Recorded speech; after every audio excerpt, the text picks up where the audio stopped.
What's going on, guys? Thank you for stopping by.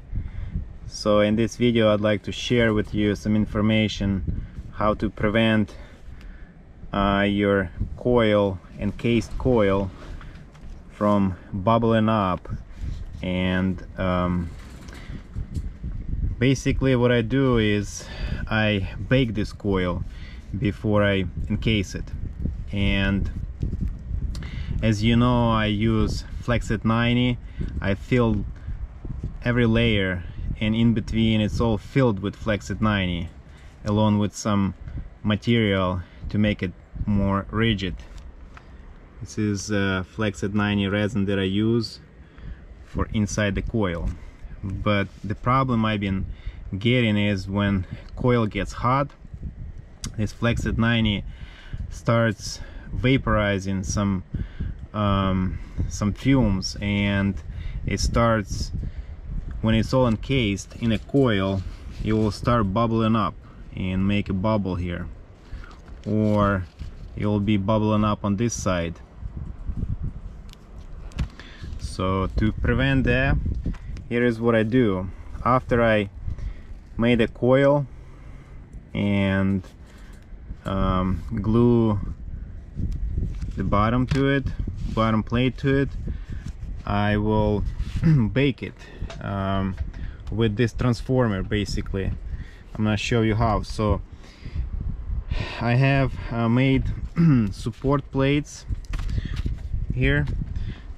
What I would here is the pathway here for this top wire to go on, and so I would place it like that.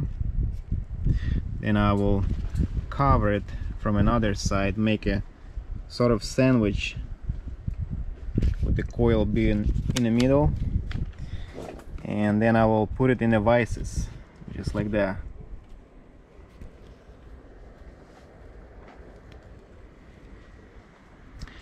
And I would tighten it slightly, very slightly, probably like that. That's enough. And then I have a 750 watt transformer, on the top of which it's a toroidal transformer. I added one extra winding, and this is a 8 gauge copper wire, multi-stranded, and in here is about 3 volts. That's all I'm getting, is about 3 volts, but I'm getting a high current coming out from here. And so I will take this transformer like that, sorry about that, and I would attach these leads, this thick wire, to my coil like that, and I'll make a good connection here. Just not able to do it right now. And then I'll turn it on and let it run for about 5 minutes. Within 5 minutes, this coil is gonna get pretty hot, and it's gonna start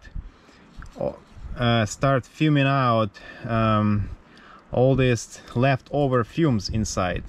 And so I'll let it heat up, and then I'll take it out and allow it to cool off.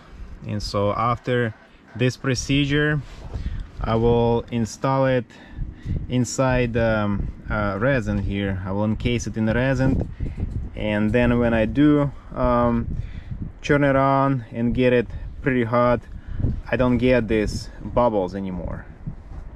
And so this is how I avoid drilling holes. Usually I will drill a hole right here and another hole right here.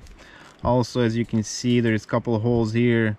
These are to release any extra pressure that gets built up inside. And so I don't have to make these holes anymore, and that's how I make the coil more sealed. Right now it's sealed all the way. There is no holes, allowing no air getting inside or water getting inside.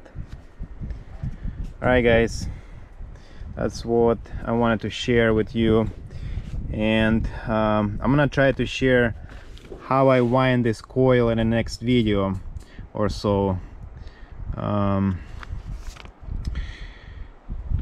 Many of you have been asking for that. Anyway, if you like the video, share, subscribe, and I'll see you in the next one.